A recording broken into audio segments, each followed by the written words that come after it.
Hi everyone, I'm Bryn. And I'm James. And this is Friends Who Crime. Do-do-do-do, Friends Who Crime. Friends Who Crime. James, it's really great to have you here. I'm really, really excited. Glad you're here. I'm also very excited. I've been looking forward to this for a hot minute. Yes. Are you excited? Wait, you just I just said that. Cool. Great. That was in my script, and we went right over that. Beat Great. you to it. So the usual intro, James. Who are ya? How do we know each other? And what's your relationship with true crime? So, I am an Austin musician. I went to UT Austin where I met Bryn, and I currently work there as an AV technician, and I also play in a couple local bands. And as of, in about 3 or 4 months from now, Bryn and I will have known each other for about 10 years. Holy shit. And the story of how we met is in college as a freshman. Bryn was my FIG mentor, which is a freshman interest group mentor, which was a little group of music students who got together to learn fun things about the campus and go on social activities. And we quickly learned that we ran in the same circles and became very close friends attending choir functions and such. Yeah. So that's been going on for a hot minute now. Yeah. Dear God, I can't believe it's going to be a friggin' decade. Yeah. That's wild. As far as my relationship with true crime, I'm not a big podcasts person, but I do watch the YouTube channel That Chapter a lot, which is a true crime channel. And I've seen like some various Netflix things. And I know this isn't all based on a true story, but I've heard that some of SVU is based on actual true crime stories, and I've watched a lot of that. So. Yeah, a lot of those shows are. Logan on the last episode was just talking about Criminal Minds. Oh yeah, I haven't seen it, but I've heard great things. It's a heavy show to watch, but a lot of those episodes are based on real cases, which is cool. Wow. Like when I watch through it, I'm like, oh, I know that case. Oh, I know that case. Like, oh. Well, it's really cool that you're like not super into podcasts, but Courtney is, right? Like Courtney's into some of those. And she was on episode 3. That's right. That is, so yeah, a lot of the Netflix specials and things that I've seen like that, as far as true crime goes, have been through the eyes of my girlfriend Courtney, who was a previous guest. A lot of times she'll just be watching stuff in the living room, and I'll walk in and watch it with her. So I've also seen some Netflix specials and things like that via that avenue. Good stuff. Good stuff. Before we get too far into this, I'm going to do my usual call to action thing. My call to action this week, leave us a review, leave me a review, leave the podcast a review on whatever streaming service you use, especially if you're an Apple Podcast user or a Spotify user. Give us that 5-star rating because it really helps the show. And follow us on Instagram, as always, at Friends Who Crime. We also got stickers in this week, so if you want a sticker, all you gotta do is message me and let me know, and I will send one to you, and or give one to you if I see you in person. I'm gonna send you home with one, of course. I would love 2, actually, one for Courtney. It will go directly on my guitar case. Fantastic. Okay, so we're getting into my Brinterruption. Have you watched the season finale of White Lotus? I did. Oh my God, it was so good. I thought it was really good too. The internet seems to disagree. Really? Yes, everyone's been saying that like the shootout was like, oh, and spoiler alert. Spoiler alert, if you have not watched the season finale of White Lotus, the 3rd season, skip ahead right now, just a little bit. But yeah, people are saying that the shootout at the end was really like far-fetched and it was like the worst shootout they've ever seen, and that people knew that the son, Lachlan, was gonna like ingest the poison. Yeah. But everyone thought he was gonna die. Oh, I was shooketh when and he didn't. when he it turned out that he was still alive. Yeah. What else? And I thought it was a nice like deviation from past seasons, because usually only one person dies. And in this one, there were 5. Yeah, Courtney and I had speculated that it was going to be 3. I mean, largely based on like some TikTok rumors and things that the number 3 keeps coming up in the season over and over again. But yeah, I have. It was quite a shock, but I still loved it, and I have yet to see the rest of the TikTok complaints. It's online social media complaints about the ending. I haven't run into that yet, but I'll have to keep my eye out for it. I did love the way that Belinda's story ended, though, because she Yes. freaking deserved that. She She deserved to deserved win. it so much, and I hope that they maybe like they show us what happens next in the next series, or like I don't know. I don't know. And also Jason Isaacs is a friggin' genius. Lucius Malfoy. Wait, he was in that? The Southern Dad?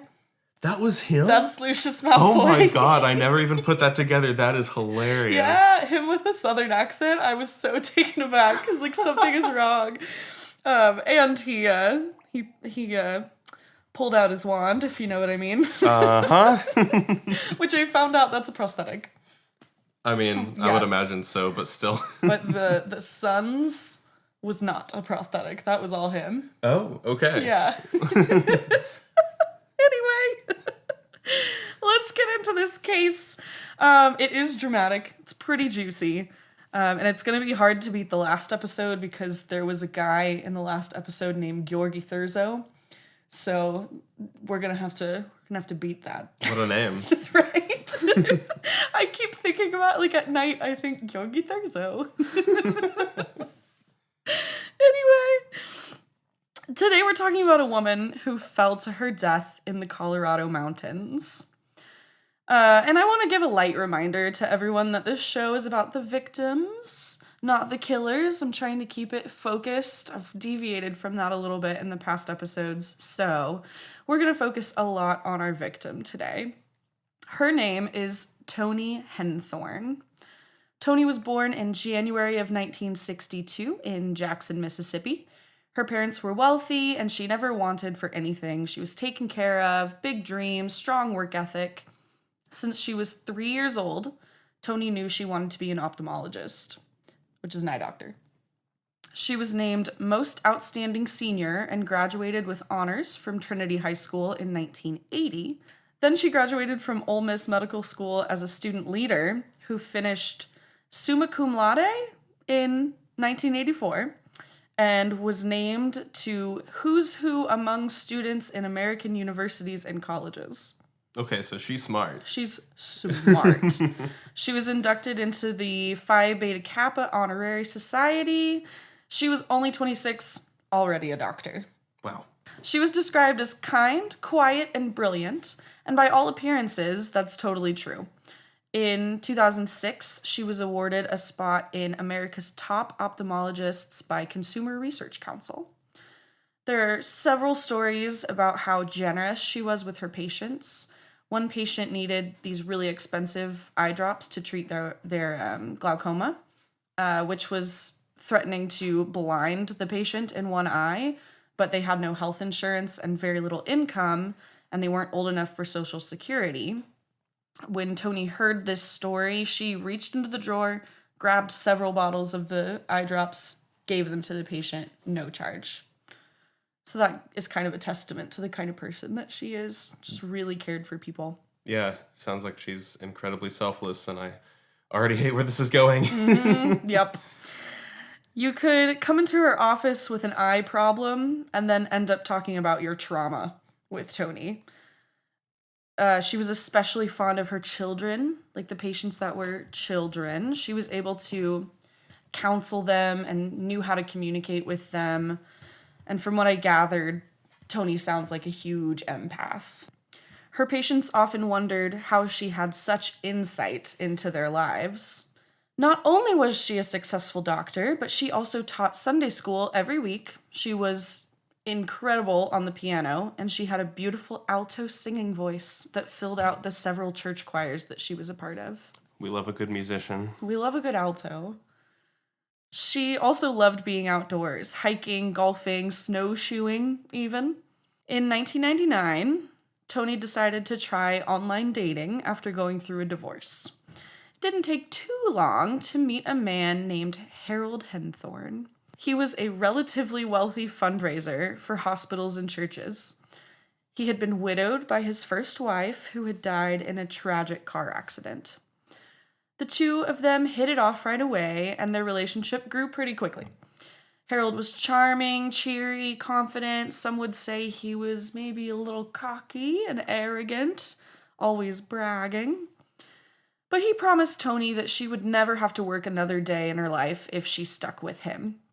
He had plenty of money to take care of her and any future family they would have together. Only 9 months after they met, they were married. Which, sometimes when you know, you know. Not sure that's the case here, but... It's a little quick. I've heard of quicker, but yeah, that's pretty fast. Yeah. After they got married, they moved to Denver, Colorado, and Toni started enjoying her new life in the West. She found her niche as the team ophthalmologist for the Colorado Avalanche NHL hockey team. Wow. After years of trying, she gave birth to a daughter, Haley, in 2005. And she was in her 40s, so oh wow, that's pretty they were late. trying for a while, and she finally had a daughter. It was around this time that Toni's parents said things started to change. They watched helplessly as Harold took control of Toni's life. He moved her out to Colorado, away from all of her close-knit family and friends, and he refused to let Toni travel back to Mississippi to visit. If her family wanted to see her, they had to hop on a plane and go to Denver. And her parents were growing older. Both of them had suffered from strokes, so getting on a plane was problematic. Once very close to her mother, Toni was no longer allowed to speak to her mother on the phone unless Harold was in the room. Big red flag there. Right, exactly. Every time her mom called, Harold would answer the phone and he would do most of the talking. Toni barely spoke, and when she did, it sounded like she was super far away, like in another room. Harold expanded that control to their daughter Haley as well. She was homeschooled. He planned every second of every day for her, told her what to eat, how to dress, where she could be. He even insisted that he and not Toni had to put her to bed every night. Even when Haley was old enough to take care of herself, Harold kept a baby monitor in her room to watch her at all times. That is so sketchy. It's nauseating. Remember how Harold said he was a wealthy fundraiser? Yeah. He often bragged about this, saying his company made millions of dollars a year, but the more Toni looked into their finances, the more she realized he might not be telling the truth. Their bank accounts just didn't really line up with his story. When Toni's mother very delicately brought this up to her daughter, Toni whispered back to her, "If you do that, I'll suffer the consequences." Toni knew that Harold would argue until she gave up. Harold always got what he wanted. Then came the night of the cabin. Harold took Toni out to a cabin in the nearby mountains. While Harold cleared some debris on the roof, he shouted to Toni to come help him by clearing more debris from the patio below. As Toni was cleaning the raised porch, she was suddenly hit from above by a 20-foot piece of lumber. It hit her in the neck and she tumbled to the ground. She couldn't feel her fingers and obviously was in immense pain. So she was rushed to the ER and eventually recovered with very little injury. She had a weird thing in one of her fingers, but that was pretty much it. And to me, kind of weird, kind of suspicious. It is very suspicious, and it sounds like that incident probably was millimeters away from paralyzing her potentially, which is, pretty intense. Yeah, or even killing her. Yeah. After this, Toni was allowed to visit Mississippi alone for the first and only time in a decade. Taking advantage of the time alone, her mother strongly warned her against Harold. She pointed out their financial situation, the weird business trips he had been taking, and possibly an affair. She believed Harold was living off of his first wife's life insurance money. And lastly, she told her daughter to do with that information what she wanted to. I think that's a good move. Like, I've said my piece, you do with that what you want to. But if it were her, she would deliberately never be alone with that man. Toni said nothing in response. On Toni and Harold's 12th wedding anniversary, he wanted to surprise her. He planned a trip to Rocky Mountain State Park, Estes Park. I think it's actually National Park, not State Park. Been there a long time ago. Yeah, same. A choir trip. That is in like beautiful. middle school. Oh, it's gorgeous, yeah. Yeah. He knew that this place would make Toni really happy. Being outside, surrounded by this beautiful landscape, great place for hiking. And he was right. Toni was really surprised and excited.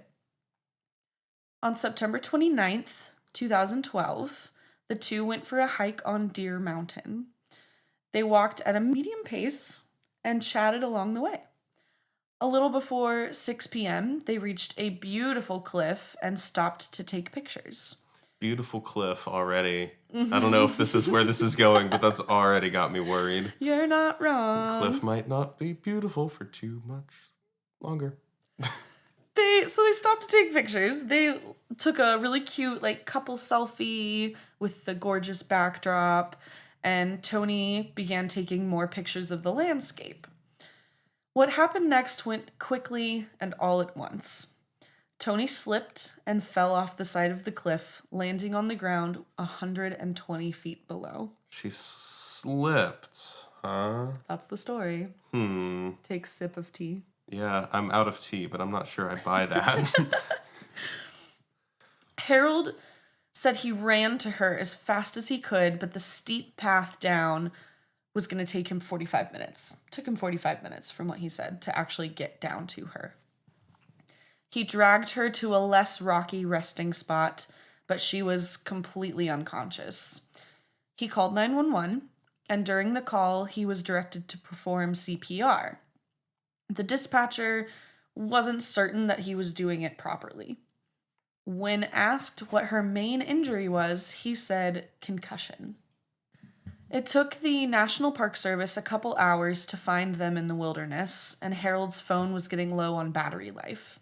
He was texting Toni's brother Barry and another friend to keep them updated on what was happening.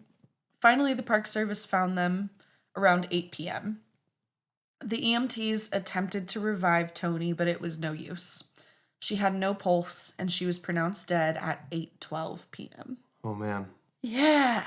How you doing so far? Good. Definitely a lot of thoughts there about Harold, especially. That's, this is almost, it's reminding me almost of the, at least the part about his shady past and finances is reminding me of the story that was circulating online for a while, the Who the Fuck Did I Marry? I don't know if you heard about that, but yeah, definitely seems like a kind of a similar type of fellow, and his controlling attitude definitely does not make me trust him whatsoever as far as, his story about their hike goes, because, sounds like he kind of is gatekeeping her from a lot of the important factors of her life, which is, and has been doing so for a very long time, which is definitely rubbing me the wrong way. And yeah, I think some things don't add up there. It's not great. No. Just you wait. Harold insisted that he stay with Toni's body, but the NPS, the National Park Service, told him he needed to hike out and take care of himself while they sorted out what to do next. And he did. After a little bit of argument, he did.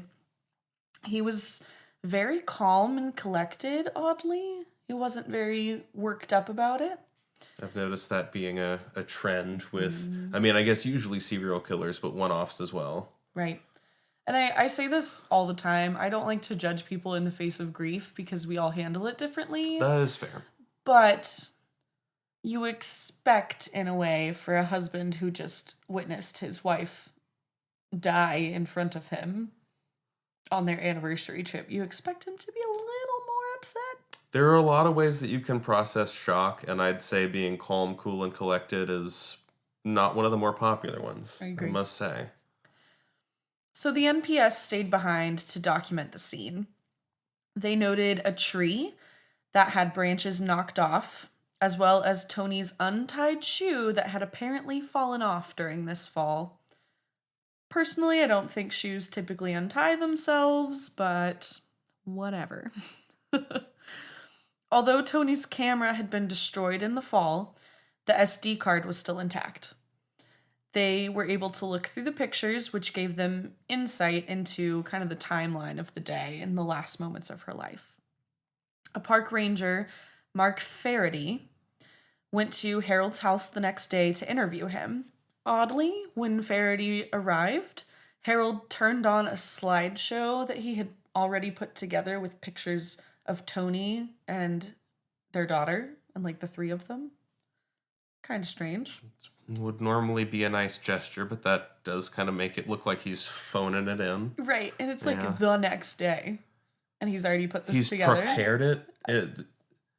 That almost sounds like he prepared it ahead of time, unless he had literally had nothing better to do the evening after the fall, which I kind of doubt. It does sound like that, doesn't it? Yeah, it does.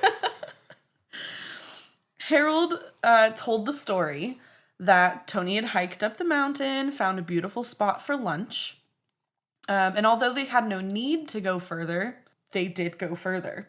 They found this cliff, and stopped to take the pictures. He looked down at his phone to respond to a text from Haley's babysitter, and he saw a quick blur and realized that Toni was gone. But the text message from the babysitter had come in at the same time that Harold called 911, which means that 45-minute walk doesn't make any sense. Yep. Harold also told the 911 operator that Toni had just had a concussion, but Toni was found with multiple blunt force trauma from tumbling down all the rocks, and she was bleeding out quickly from a large head wound. Harold never mentioned blood on the phone at all. He also claimed that he administered CPR, but Toni's lipstick was perfectly intact. So if he had done CPR, that lipstick would be smeared at the least. When park rangers located and searched Harold's Jeep, they found a map of the park with the Deer Mountain Trail highlighted and an X over the exact spot where Toni fell to her death. Now, hold on. Didn't you say earlier on that Toni had picked out, or that he claimed that Toni had picked out that spot? Yes. Yeah, that's very suspicious, for sure. Needless to say, things were not adding up. Faraday took pictures from Toni's camera and realized there were 2 photos of Harold at this cliff. In both of these pictures, he's standing like dangerously close to the edge of this cliff, and he's holding on to a tree for dear life. And he's like turned around, he's smiling. In the first picture, he's just wearing a t-shirt. In the second picture, only 15 minutes later, he's put on like a denim overshirt over the t-shirt. The investigators questioned why he stood at this cliff edge twice, 15 minutes apart. Right, for such a long amount of time, yeah. And also, I know you mentioned this earlier, but on the note of him saying that, you know, he was looking down and just saw a blur out of the corner of his eye and then she was gone, like that. I mean, I know things can get, you know, twisted and mistranslated, but you would think there'd be, you know, a little bit of a struggle or some screams or some grasping for the edge or something as she's falling, that he would notice, you know, not that, even if it was an accident, not that he'd necessarily have time to save her, but I don't think it'd just be a blur and then she's gone. I feel like you'd have more to say, unless you were lying about it, you'd have more to say about that specific event than he did. Mm-hmm. He really kind of weirds me out that he just, you know, kind of blew it off as some quick fleeting moment when there's no way that it was that. Right. But yeah, I looked at the police report, and there is very little that he told police. Like, all the story we've had before, he kind of told them that. But other than that, he really didn't give them a lot of detail. So he's standing at the edge of this cliff in both pictures, and the theory is, was he luring Toni and saying, like, it's safe to stand here? No, get like, closer, get closer. Yeah, that's... like, I'll take a picture of you standing right here. Totally safe. After the accident, friends and family noticed that Harold was acting very unbothered. No crying, no distress in his voice, no obvious grief. He didn't reach out to Toni's family. It just, like we said, wasn't what you'd expect from a grieving husband. They found his slideshow of pictures very strange, and they noted that some of the pictures didn't even include Toni. It was just like Haley and Harold or just Harold, and no Toni. Really odd. During the funeral service, Harold didn't say anything nice about Toni. He seemed more upset that there was an investigation happening than the fact that his wife died. He said to investigators at one point, Toni had to go get herself killed on federal lands. So, Yeah, those don't sound like grieving husband words to me. No. Just, evil. Harold got a lawyer, which means interviews with him had to stop. Law enforcement turned to friends and family instead. Their nanny reported Harold's business trips that we mentioned before, where he would leave for very short amounts of time and he would take no luggage with him. And he would just show back up the next day or the day after. Almost sounds like an excuse to do something that's not actually a business trip. Mm-hmm. Yeah. And it kind of supported the theory that he was having an affair, maybe. Harold clearly portrayed himself as this wealthy businessman, but once investigators looked into his business, they found there was no business at all. There was no online presence, and he was not a certified fundraiser. The most damning thing against Harold was his first wife that I mentioned at the beginning of the story. He had been widowed, which obviously means that she died. Her name was Toni Henthorn, and she had died from a car accident in 1995. My first thought was, wow, this poor guy had 2 of his wives die. And my second thought was, wow, this guy had 2 of his wives die. Yeah. Investigators received 17 anonymous tips that Lynn's death was not what it seemed. Lynn's death was much like Toni's.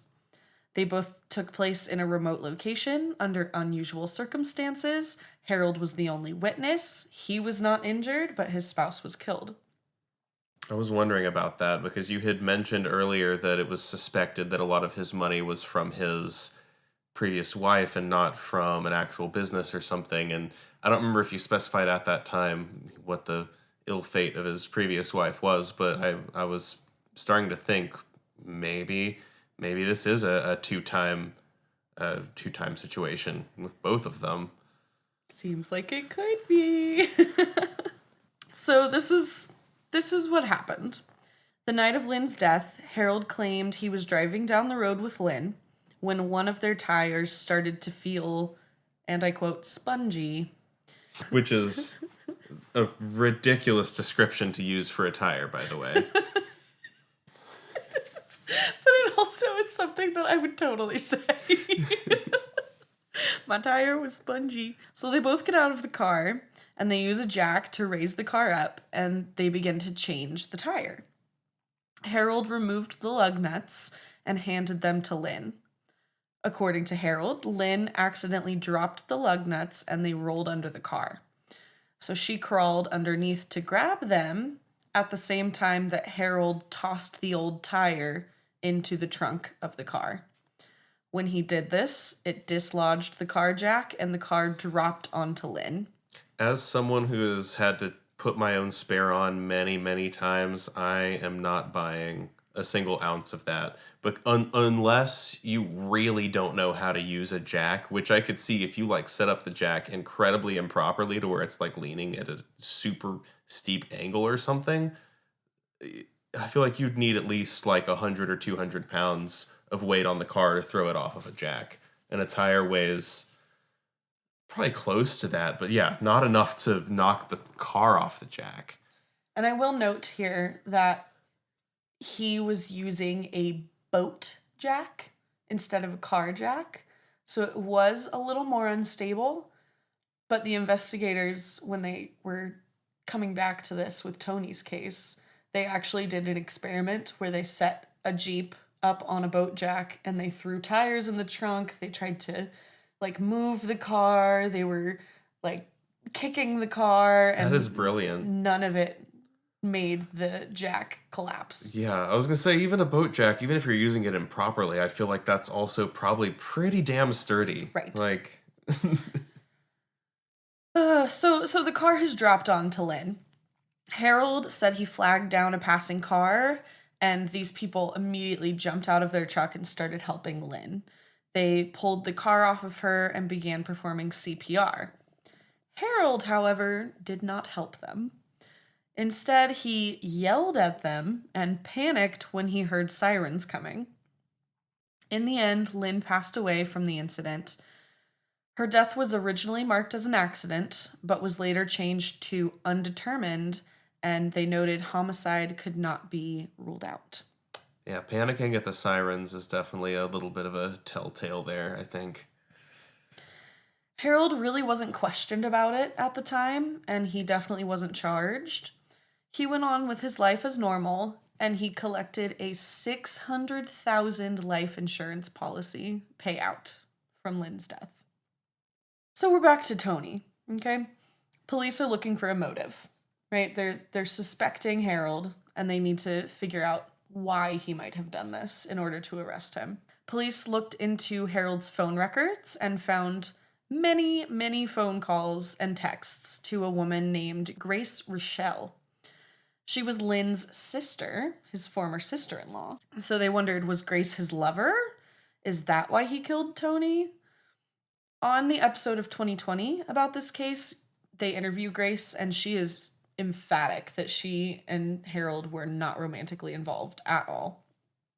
He was simply trying to help her after her own divorce. He decided to gift her with a life insurance policy. He would put her 2 young daughters as beneficiaries, and that way if something were to happen to Grace, her daughters would be taken care of. And I'm like, okay, Harold, whatever you say. Yeah. After a fight with Harold over where she was going to live, Grace called his broker to cancel the policy. But Harold never canceled it. And he was listed as the beneficiary. Her daughters were not mentioned at all.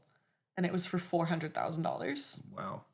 When investigators looked further into this line of thinking, they found he had taken out multiple life insurance policies on Toni, totaling $4.7 million. Jesus Christ. Most of these policies were taken out without Toni's knowledge. He just forged her signature and took these policies out. Scum. He is scum. Yeah, a master manipulator, too, in, like, the worst of all ways. The NPS took all of this evidence and gave it to the assistant U.S. attorney, and together they concluded that they needed to search Harold's house. When they searched it, they found a crazy amount of financial records, which proved that Harold had made literally $0 over the last 20 years. For 2 decades, he had been pretending to be someone that he was not. 2 years after Toni's death, Harold was finally arrested and charged with first-degree murder of his wife, and he was denied bail because he was considered a major flight risk. So was he charged for the murder of both of them or just one? Just Toni. Just Toni, okay. In 2015, Harold went to court. The prosecution argued that his motive was control. They found that Toni had just opened a bank account in her own name, separate from Harold, right before she died. They argued that this infuriated Harold, and he began plotting to kill her. They brought up Lynn's death under suspicious circumstances. They showed the autopsy photos of Toni showing all of the blunt force trauma. 3 park rangers walked the jury through the hike on Deer Mountain Trail, pointing out how difficult the terrain was. They described the hike, or they actually brought the jury on the trail? They had video and pictures of the trail, and because they couldn't take the jury. Yeah, no, I'm imagining them like all flying out there and going on a hike together. Yeah. I'm like, whoa. Nope, that would be a lot. Not what they signed up for. But they had park rangers kind of virtually walk them through it and show them, like, this is where they had lunch. This is the cliff that they went to. This is how difficult that cliff is to get to, that kind of thing. Harold's lawyer argued that even though Harold had many quirks, that didn't make him a murderer. Which is true. Not a great argument, though. No. He didn't call any witnesses. He only cross-examined the prosecution's witnesses. And he said there was no way to prove beyond a shadow of a doubt that Toni had been pushed.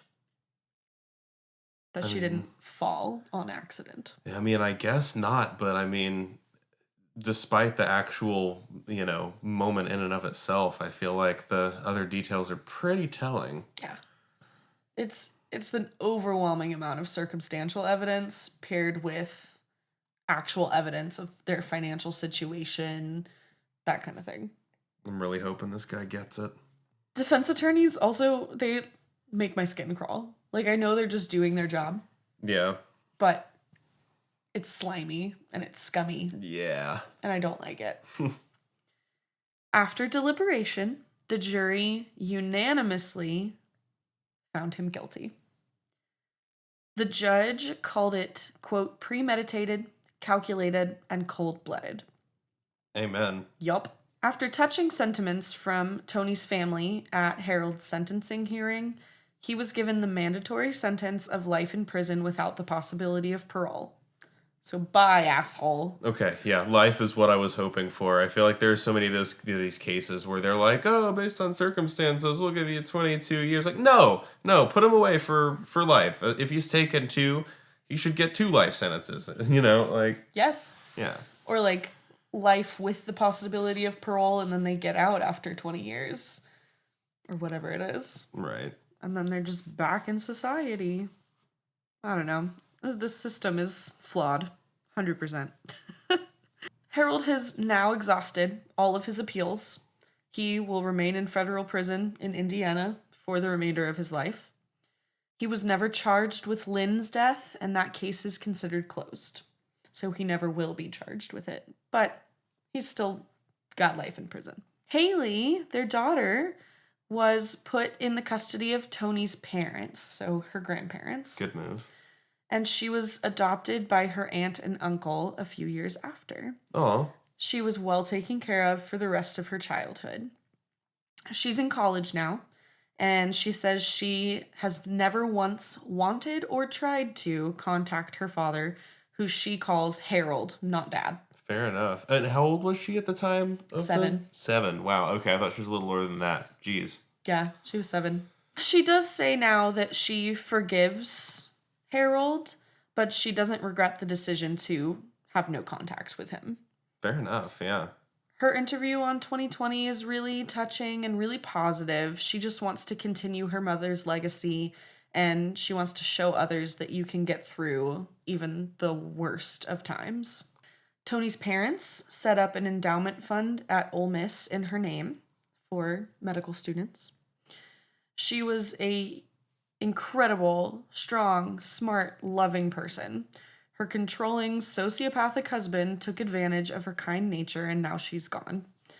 I can't help but think of all the things that she could have accomplished if her life hadn't been cut short. All of the patients that she could have helped, the mother she could have been.